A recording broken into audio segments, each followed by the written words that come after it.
Welcome back to my channel, everyone, and thank you for joining me for another video. So today we're making broccoli cheddar soup, and I have been making a lot of soup over the last month or so because I have been under the weather. I'm finally better, so I decided to show you one of the recipes I cooked while I was under the weather.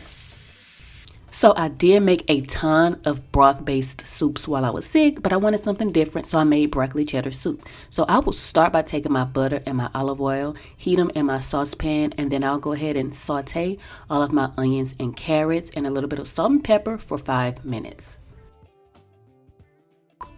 Then once my onions and carrots are just about done, I do add my garlic and cook it for a couple of minutes before I add my flour to make my roux. Then I follow that up with adding all of my chicken stock and all of my milk. Okay, so this mixture is gonna cook for about 5 minutes. Then I add all of my seasoning and my broccoli. I bring it to a boil, then I reduce it and let it simmer for 10 minutes.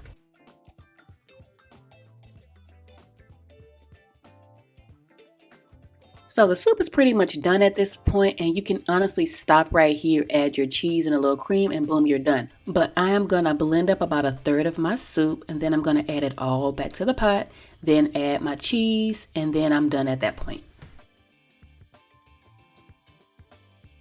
Yes, this soup is cheesy, and yes, I'm going to garnish it with some additional cheese and also broccoli florets. Now, if you are lactose intolerant, you can simply omit all of the cheese from this recipe. This is still really a delicious, hearty, warm soup. That is going to wrap up this video. I hope you enjoyed it. Don't forget to like and subscribe to the channel, and I will see you next time. Bye!